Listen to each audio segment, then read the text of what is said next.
Hey friends, so I just finished the book Eve's covering, and I wanted to give you a review.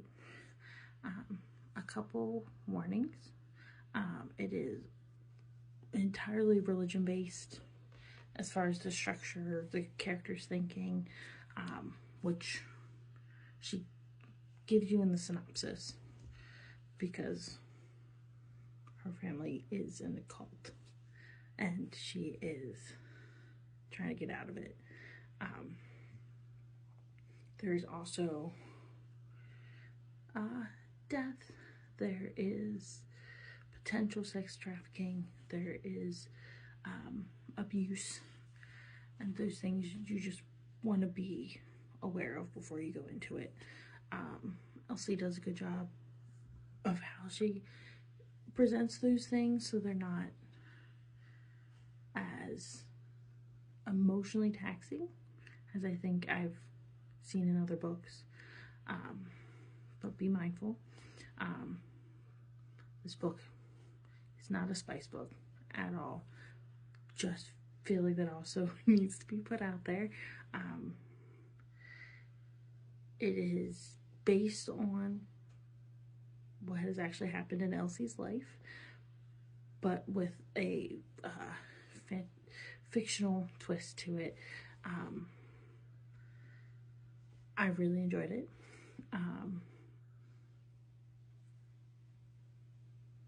The main character is written very much like a teenager, so I think it is done very well, that it is all from that teenager's perspective, and it's a lot that's happening.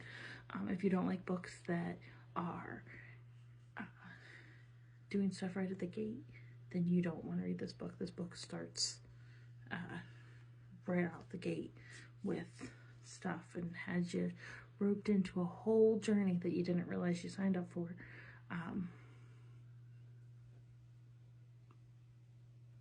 In my opinion, I read the back first, and I probably should have been prepared for how much was going to happen, but it's definitely the thick one.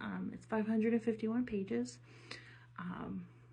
There's little bits of artwork in here, if I can find one for you. Little bits of artwork. Just cute little pictures throughout the book to kind of give you representation of people.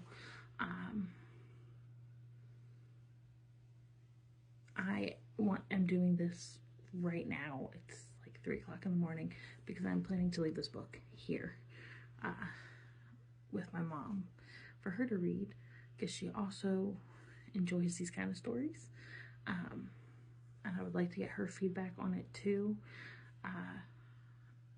just because Elsie really deserves to have more people hear of her and read this story and just have that kind of perspective, even if there's fictional detailing to it. If you're perfectly fine with there being a heavy religious aspect to a book, it's a really good book. I am not religious at all, but I'm okay with reading it, because other people's views are other people's views. So just be very mindful of that detail if that's not something you like in your books. But I don't rate, but I do recommend. I don't rate books. I don't have a rating system, but if you are willing to take the dive, I say do it. It's Eve's Covering by Elsie McKenney. It's on Amazon. Go check her out. Okay, thanks friends.